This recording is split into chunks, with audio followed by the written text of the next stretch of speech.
Hello everyone. मैं अभी आप सभी को एक गुड न्यूज़ देने आया हूँ उन सभी स्टूडेंट्स को जो बांग्लादेश से एमबीबीएस की पढ़ाई करना चाहते थे। मैंने आपको बोला था पहले भी कि अभी बांग्लादेश वैलिड नहीं है तो वैलिड नहीं है। रूल्स जो बोल रहे हैं उसके अकॉर्डिंग फॉलो नहीं कर रहा है। जिस दिन बांग्लादेश वैलिड हो जाएगी मैं वो पहला आदमी होगा जो आके बोलूँगा कि बांग्लादेश की एमबीबीएस अब सेफ़ है और आप वहाँ से पढ़ाई कर सकते हो। अभी मेरे हाथ में एक लेटर पड़ा हुआ है Bangladesh medical and dental council का, जो उन्होंने भेजा था हिज एक्सलेंसी और हाई कमीशन ऑफ इंडिया को, जो कि ढाका में है।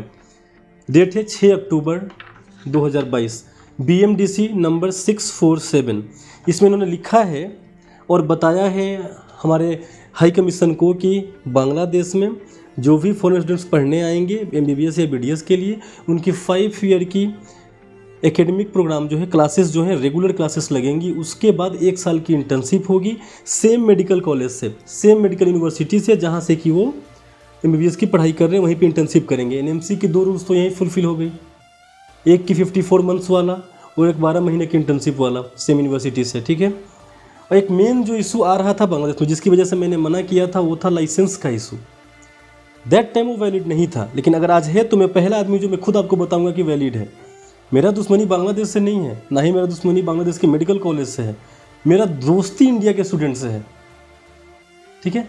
जहाँ भी इंडियन स्टूडेंट्स का भलाई है वहाँ वो जाएँ, जहाँ नुकसान है वहाँ मैं बताऊंगा कि यहाँ नुकसान है, यहाँ भलाई है। डिसाइड तो आपको खुद ही करना है। Right to freedom, right to, है ना, सोचने की भी, बोलने की भी, सबकी आज़ादी है सबके पास।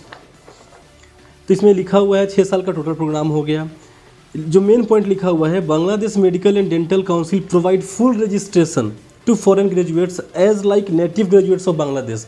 ये फुल रजिस्ट्रेशन देंगे फॉरेन स्टूडेंट्स को भी, जो कि अपने लोकल बच्चों को देते हैं, जो कि हम बार बार बोल रहे थे।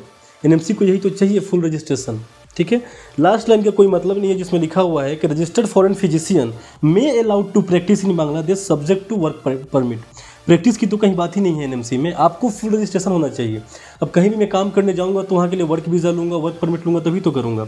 उस समय भेदभाव था, पहले डिग्री पे है कि not valid for practice in Bangladesh. ठीक है। वो सेम कैसे हो गया लोकल बच्चों से? उनके पर लिख के तो नहीं आता होगा ये लाइन, तो वो नहीं लिखा होना चाहिए। सेम टू सेम, जैसे इस लेटर के according Bangladesh medical and dental council बोल रही है कि सेम टू सेम हम देंगे रजिस्ट्रेशन, फुल रजिस्ट्रेशन। अब वर्क परमिट मिलेगा तो काम करेगा, कौन काम करेगा? लोग वहाँ जाते हैं इसलिए है कि पढ़ के इंडिया वापस आ जाएं। बट अब जो भी रूल्स थे एनएमसी के, वो सारे रूल्स फुलफिल हो रहे हैं बांग्लादेश में। अगर आप मेडिकल की पढ़ाई करने जा रहे हैं तो इससे अच्छी गुड न्यूज़ क्या हो सकती है उन स्टूडेंट्स के लिए जो बांग्लादेश से पढ़ना चाहते थे, या जो एडमिशन जिन्होंने ले लिया था और फंसे हुए थे। आखिरकार BMDC को झुकना पड़ा, अपने रूल्स चेंज करने पड़े। वो झुकना ही था। अगर किसी भी कंट्री को इंडियन स्टूडेंट्स चाहिए तो उन्हें झुकना ही पड़ेगा। बहुत ही जल्द फिलीपींस से भी ऐसा नोटिस आने वाला है, चेड से भी आने वाला है कि वो भी इंडिया के सारे रूल्स को फॉलो करेंगे जो एनएमसी मांगती है। अब किसी भी कंट्री को अगर इंडियन बच्चे चाहिए तो you will have to follow all our rules. ये गुड न्यूज़ था। मैंने ही मना किया था जब फॉलो नहीं कर रहा था, और आज जब फॉलो कर रहा मैं ही आपको इन्फॉर्म कर रहा हूँ। मेरी किसी से कोई दुश्मनी नहीं। This is required, everything need to be documented. कोई भी बात विचारधारा पे नहीं होगी, हमने सुना है, हमने बात किया है, हमने बोला है, नहीं। डॉक्यूमेंटेड, किसी ऑथोराइज्ड पार्ट से, कोई भी कंसर्न अथॉरिटी से, तो हम उस पर बात करेंगे। मुंह से बोली बातों पे नहीं। अब है हमारे पास, मैं इसको अपलोड करूंगा, डिस्क्रिप्शन बॉक्स में आप डाउनलोड करके देख सकते हैं।